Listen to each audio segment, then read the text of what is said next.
నమస్తే, welcome to our channel. నేను anchor సిరి. ప్రస్తుతం మనతో పాటు ఉన్నారు ప్రముఖ ఆధ్యాత్మికవేత్త, వాస్తు జ్యోతిష పండితులు, అలాగే శ్రీ విద్య ఉపాసకులు శ్రీమతి జయప్రద గారు. అమ్మతో మాట్లాడతాం. అమ్మ నమస్తే. నమస్తే అమ్మ. శ్రీమాత్రే నమః. అమ్మ, ఈరోజు ఒక మోస్ట్ ఇంపార్టెంట్ టాపిక్ డిస్కస్ చేయాలనుకుంటున్నాం మీతోని.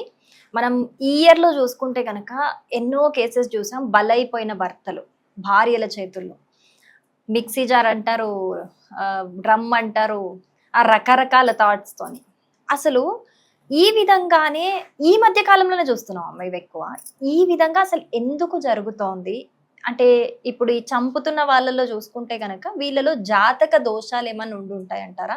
అంటే జాతకం సెట్ అవ్వకుండా పెళ్లి చేసుకోవటము, లేకపోతే వాళ్ళ కర్మ ఫలితాలు అసలు ఏ విధంగా చూసుకోవచ్చు? ఇది ఒక టాపిక్ లో మాకు ఒక ఐడియా వచ్చింది. ఏంటి అని అంటే, దీన్ని బేస్ చేసుకొని అసలు ఏ రాశి వారికి ఏ రాశి వారిని చేసుకుంటే బాగుంటుంది జీవితం అనేది ఒక 12 రాశులకు సంబంధించి ద్వాదశ రాశుల గురించి చేద్దాము అని అనుకున్నాము.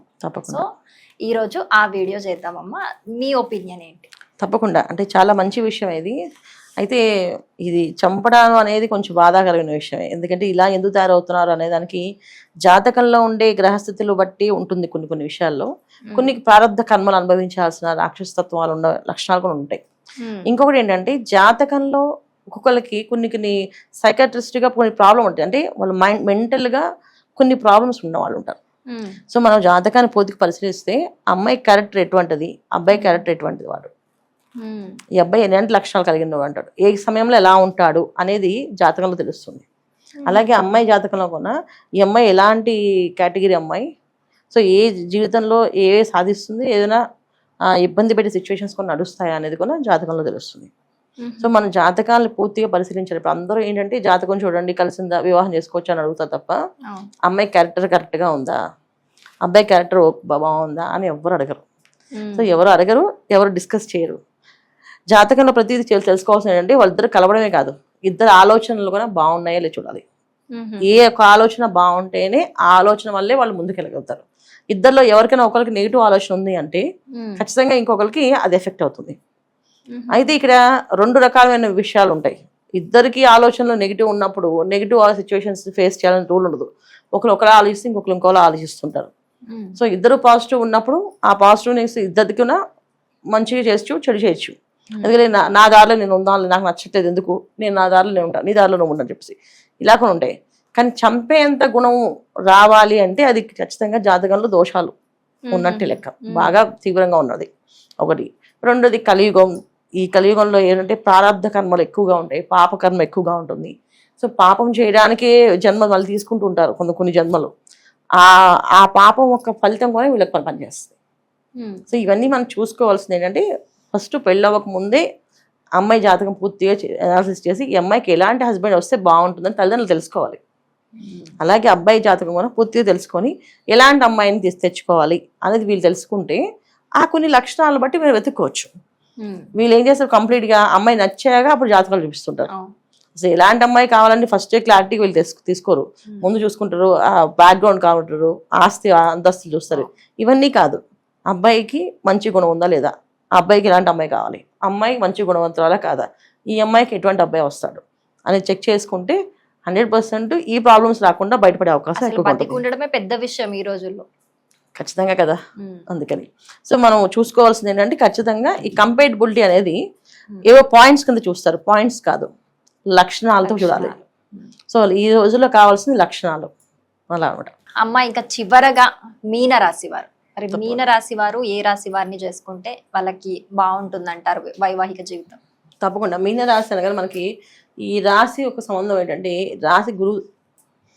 మీన రాశి మనకి జలతత్వ రాశి, అందువల్ల ఇది యూనివర్సల్గా అందరితో మ్యాక్సిమం కలిసిపోయి రాసిది. అంటే మీన రాశి వాళ్ళు ఎవరిని పెళ్లి చేసుకున్నా వాళ్ళకి నచ్చట్టుగా వీళ్ళు మారుతారు, అడ్జస్ట్ అవుతారు 100% అడ్జస్ట్ అవుతారు. వాటర్ కన్సిస్టెన్స్ లాగా ఎందులో వేస్తే అందులో మారుతారు. సో వీళ్ళకి మ్యాచ్ ఫర్ ఈచ్ అదర్ వచ్చేది ఎలా ఉన్నప్పటికీ కూడా మ్యాక్సిమం వాళ్ళకి తగ్గట్టుగా మారిపోవడం అనేది వీళ్ళ లక్షణం అన్నమాట. అందుకని వీళ్ళ లైఫ్ని ఎక్కువగా ప్రేమిస్తారు అనమాట. ఏంటంటే జీవితాన్ని ఎక్కువగా ప్రేమిస్తారు. ఎందుకు అంటే రీజను, మనం ఈ జన్మలో పుట్టిన తర్వాత మళ్ళీ నెక్స్ట్ జన్మలో ఇలాగే పుడతామో ఎలా పుడతామో తెలియదు. ఈ జన్మకి మానవుడిగా పుట్టాం, మనిషిగా పుట్టాం. ఏంటి సరే మనం చేసుకోబోయే అమ్మాయి మన అదృష్టం బాగుంటే మనతో కలిసిపోయి ఆనందాన్ని పంచుతుంది. నా అదృష్టం బాగాలేదు, నాకు అలాంటి అమ్మాయి వచ్చింది, రాక్షసుని భరించాలి తప్పదు, రాక్షసునే భరిస్తాను అని అనుకుంటాడు, అడ్జస్ట్ అవుతారు. అలాగే అమ్మాయి అనుకో, నాకు వచ్చిన హస్బెండ్ ఇంతే, ఏం చేస్తాం, ఆయన ఇలాగే మారుతాడు, ఇలాగే ఉంటాడు అని చెప్పి 90% మీన రాశి వాళ్ళ అబ్బాయి అయినా అమ్మాయి అయినా ఫ్యామిలీ లైఫ్లో అడ్జస్ట్మెంట్ మెంటాలిటీతో ఉంటారు. హ్యాపీ లైఫ్తో ఉంటారని గ్యారంటీ లేదు, కానీ అడ్జస్ట్ అయ్యి ఉంటే మాత్రం ఉంటారు వీళ్ళు. సో అన్ని రాష్ట్రాలు చేస్తే అన్ని రాష్ట్రాలు అడ్జస్ట్ అయ్యి ఉంటారు. కాకపోతే ఏంటంటే అన్నిటికంటే మేలైన రాశి ఏదంటే మీన రాశి. ఏంటంటే మాక్సిమం అడ్జస్ట్ అవుతారు. చాలా వరకు కొంతమంది ఇంట్లో అయితే ఇతనికి అన్ని పెట్టాలని కోరుకున్నప్పుడు భార్య ఇంట్లో చేయదు, ఇవ్వదు, కనీసం వంట చేయదు, ఒప్పుకోదు. అన్ని దానం చేస్తే సంపాదిస్తే అంత పాడు చేస్తారు, నేను ఇవ్వనంటది. సో ఆయన సరే అని చెప్పి ఇంకా ఆవిడ నచ్చని ఆవిడ నప్పించుకొని 5 పెట్టాల్సిన ఒకరికైనా పెడతాను, ఒకరికైనా ఇవ్వు అని చెప్పి సరే రిక్వెస్ట్ చేసుకున్నా పెడతాడు తప్ప గొడవ పెట్టుకోవడం. ఒక పరిస్థితి ఉన్నప్పుడు సంపాదించినంత పెడుతుంటాడు. వైఫ్ అక్కడ పక్కన అరుస్తుంటే పట్టించుకొని ఈ చెవును విని చెవును చేస్తే సరే మావాడంతే అలాగే అరుస్తుంది, ఏం మర్చిపోండి అని చెప్పి చేసే వాళ్ళకు ఉంటారు. ఈ 2 కాంబినేషన్స్ ఉంటాయి మీన రాశి వాళ్ళకి. సో మీన రాశి తత్వం ఏంటంటే ఆ రాశి అధిపతి గురువు ఏంటంటే ఏ విషయం అయినా సరే ఎదుటి వాళ్ళకి అవకాశం ఇస్తాడు. సో కష్టమైన బాధ అయినా భరించడానికి వీళ్ళు నిటారుగా నిలబడతారు, అంతే భరిస్తారు, ఓర్పుగా ఉంటారు. కానీ వీళ్ళు ఏం మాట్లాడుకుని ఉంటారని కాదు, చమత్కారంతో వాళ్ళు చేయాల్సిన మాటలని అనేసుకోవాల్సిన వాళ్ళు మాటలు చురుకలు వేస్తూనే ఉంటారు. చురుకలు వేస్తూ ఫ్యామిలీని డిస్టర్బ్ చేయకుండా ఉంటారు, అంతే. చమత్కారం మాడతారు, మావిడ అమ్మో ఇంకా మావిడ నిద్రపోదు రాత్రికి 5 గంటలు ఉంటాయి అని చెప్పి చెప్తారు. అలా అనేస్తే ఆమె అనేస్తారు నలుగురు ఇలాంటి మాటలు మాట్లాడేస్తుంటారు. సో అలాంటి లైఫే ఉంటుంది. కానీ వీళ్ళకి కరెక్ట్ గా మ్యాచ్ అయినట్టు వీళ్ళు పెడదామంటే పెడదామండి, చేద్దామంటే చేద్దామండి, వెళ్దామంటే వెళ్దామండి అని చెప్పే రాశి ఏంటంటే కర్కాటక రాశి. సో వీళ్ళున్న ఎమోషన్ కి, వీళ్ళకున్న ప్రేమకి, వీళ్ళకున్న కారుణ్యానికి వీళ్ళు మ్యాచ్ అవుతారు. సో వీళ్ళు కూడా కరెక్టే కదా, నాకు లేని ఆలోచన కలిగిందే, కరెక్టే కదా, మనం మనిషి పెడితే తప్పేంటి, మనం పెట్టాలి కదా, మనం సంపాదించింది ఎవరి కోసం సంపాదిస్తున్నాం, అయినా ఉన్న లైఫ్లో ఇంత లైఫ్లో ఏముంది అని చెప్పేసి పెడతారు. అయితే కర్కాటక రాశిలో ఉండే ప్రాబ్లం ఏంటంటే కాస్త వాళ్ళకి వివరంగా చెప్పగలిగితే 100% సేవ చేస్తారు. సో అలా చెప్పగలిగే క్యాపబిలిటీస్ మీన రాశి వాళ్ళకి ఉంటుంది, కర్కాటక రాశి వాళ్ళకి ఉంటుంది. సో ఇద్దరు కాంబినేషన్స్ 100% మ్యాచ్ అవుతాయి. సో కోపాలు గొడవలు ఉండవని కాదు, ఇక్కడ ఉంటాయి. ఉన్నప్పటికీ కూడా ఇద్దరికి ఒకే ఎమోషన్ ఉంటుంది, ఆ ఎమోషన్తో ముందుకెళ్తారు. సో ఎన్ని డిస్టర్బెన్సెస్, ఎన్ని గొడవలు ఉన్నా, ఎన్ని బాధలు ఉన్నా వీళ్ళిద్దరు ఒక అండర్స్టాండింగ్తో ముందుకెళ్ళే అవకాశాలు కర్కాటకం మీనం 2 కూడా మంచి మేడ్ ఫర్ ఈచ్ అదర్ గా చెప్పొచ్చు. ఓకే, మరి మీన రాశి వారు ఆల్రెడీ వేరే రాశుల వారిని చేసుకొని ఉంటారు. మీరు ఆల్రెడీ చెప్పారు అంటే వాళ్ళు మోస్ట్ అడ్జస్టబుల్ పీపుల్, అడ్జస్ట్ అయి ఉంటారు. కానీ ఎంత అడ్జస్ట్ అయినా కొన్ని చికాకులు వస్తూ ఉంటాయి. సరే వాళ్ళకి ఏం చెప్తారు? జనరల్ గా ఏంటంటే మీన రాశి వాళ్ళకి వేరే వాళ్ళతో అడ్జస్ట్ అవ్వడానికి ఏంటంటే జాతకాలు యోగాలు కలగకపోతే ధనం నిలబడుతున్నా, ఆర్థిక పరంగా ఇబ్బందులు ఉంటాయి వాళ్ళకి, ఆర్థికంగా సెటిల్ అవ్వరు వాళ్ళు. జీవితంలో ఎన్నో కష్టపడతారు. ఒక జీవితంలో మనం గమ్యం చేరాలంటే మనం సైకిల్ తొక్కాలి కదా అనుకుంటాం, ఆ స్టాండ్ వేసి సైకిల్ తొక్కామనుకో ఆ గమ్యం వెళ్ళగలం, మనం అక్కడే ఉండిపోతాం. సో వీళ్ళ లైఫ్ లో కొన్ని ప్రాబ్లమ్స్ ఏంటంటే వివాహం తర్వాత ఒక అండర్స్టాండింగ్ అనేది లేకపోతే అక్కడ అలా ఉండిపోతున్న ప్రాబ్లమ్స్.